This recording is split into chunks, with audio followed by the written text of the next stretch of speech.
Assalamu alaikum. I am Sanam Rukhsar, ABA therapist and also working as a speech therapist in Global Special School for Child Development. Today our topic of discussion is oppositional defiant disorder. ये जो है वो behaviour disorder है जो कि childhood में diagnose किया जाता है। ODD वाले जो बच्चे होते हैं वो अपने पीयर्स, पेरेंट्स और अपने टीचर्स और दीगर जो अथॉरिटी मेंबर्स होते हैं, अथॉरिटी फिगर्स होते हैं, उनके साथ इनका क्या होता है, अनकोऑपरेटिव बिहेवियर होता है, डेफिएंट और हॉस्टाइल बिहेवियर होता है पेरेंट्स के साथ, पीयर्स के साथ, टीचर्स के साथ। इसकी जो काजेज़ हैं, तो सबसे पहले हमारे पास आ जाती है डेवलपमेंटल थ्योरी। इसमें क्या होता है कि ये थ्योरी जो है वो हमें सजेस्ट करती है कि ये जो प्रॉब्लम्स होती हैं ये इस वक्त शुरू होती हैं जब बच्चे जो हैं वो छोटे होते हैं। यानी ODD वाले जो बच्चे होते हैं इनको बहुत ज़्यादा मुश्किल पेश आ रही होती है इंडिपेंडेंट होने में, अपने पेरेंट्स से सेपरेट होने में इनको बहुत ज़्यादा ट्रबल हो रही होती है, क्योंकि ये अपने पेरेंट्स के साथ बहुत ज़्यादा इमोशनली अटैच होते हैं, तो इनको ये चीज़ बहुत मुश्किल हो रही होती है। देयर बिहेवियर में be normal developmental issue that they are lasting beyond the toddler years. दूसरी हमारे पास आ जाती है लर्निंग थियरी। लर्निंग थियरी में क्या होता है कि ये थियरी सजेस्ट करती है कि जो नेगेटिव सिम्टम्स होते हैं ODD के, ये क्या होते हैं, लर्न बिहेवियर्स होते हैं।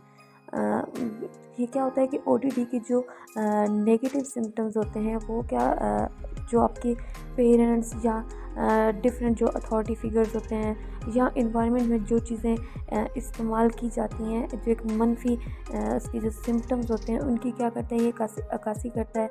और इससे क्या होता है कि जब ये नेगेटिव बिहेवियर या जो नेगेटिव सिम्टम्स होते हैं, नेगेटिव बिहेवियर्स की वजह से ODD जो होता है, ऑपोजिशनल डेफिएंट डिसऑर्डर, इसमें क्या होता है कि ये इजाफा होता जाता है। इसकी वजह ये है कि ये जो बिहेवियर होता है बच्चे को वो हासिल करने देता है जो वो चाह रहा होता है। यानी अगर वो पेरेंट्स की तरफ से अटेंशन चाह रहा है या कोई रिएक्शन चाह रहा है, तो इस तरह की नेगेटिव सिम्टम्स शो करके, नेगेटिव बिहेवियर शो करके ये उनसे अटेंशन हासिल कर रहा होता है।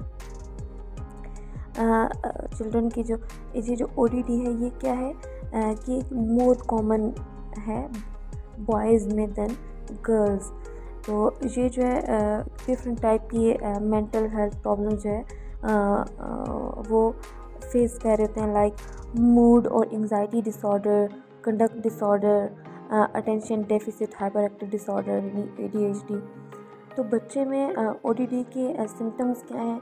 बच्चे में ODD जो है वो बहुत छोटे बच्चों में नज़र आने वाले बहुत ज़्यादा अगर इसकी सिम्टम्स पाए जाएँ, बाज़ ये दूसरे बच्चों में भी होता है कि 2 या 3 साल की उम्र के बच्चों में होती है, ख़ासतौर पर ये जो वो छोटे टीन एज या 9 उम्र बच्चे होते हैं इनकी, कि अगर वो उनका अगर अनकोऑपरेटिव बिहेवियर है तो वो क्या अपने पेरेंट्स के साथ बहस करते हैं, या अगर उनके रूल्स को फॉलो नहीं करते, या तो वो थके हुए होते हैं या फिर उन्हें भूख लगी हुई होती है, परेशान होते हैं, तो इस तरह का जो है वो बिहेवियर शो करते हैं। लेकिन ODD में क्या होता है कि ये बिहेवियर जो है वो बहुत ज़्यादा पाए जाते हैं। यानी वो पेरेंट्स के साथ बहस कर रहे हैं, वो एक उनको रूल्स को फॉलो नहीं कर रहे, और क्या होता है कि ये स्कूल की जो एडजस्टमेंट है उसमें भी वो क्या कर रहे होते हैं, मदाखलत कर रहे होते हैं।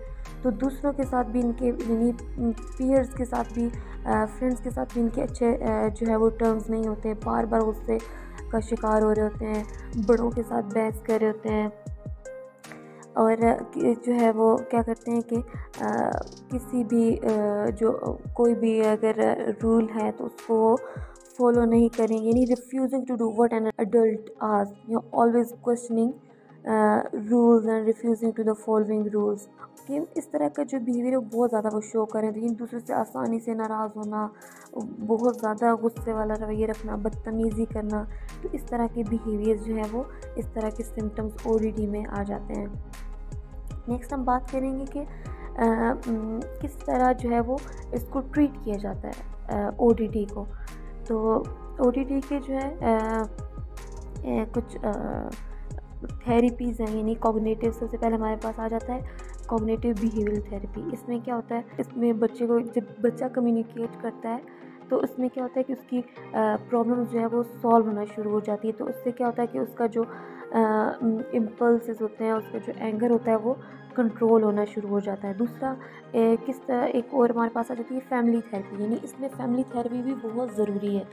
जब फैमिली थेरेपी होगी इससे क्या होगा कि ओडीडी का जो पेशेंट है, जो पेरेंट्स हैं, उसके सिबलिंग्स हैं, वो जब तक इस चीज़ को अंडरस्टैंड नहीं करेंगे, उसके साथ बच्चे के साथ सही से इंटरेक्ट नहीं करेंगे, उसके साथ सही से कम्युनिकेट नहीं करेंगे, तो भी ये ओडीडी की प्रॉब्लम जो है वो ठीक नहीं होगी। दूसरा आ जाता है पीयर ग्रुप थेरेपी, यानी a child develop better social and interpersonal skills.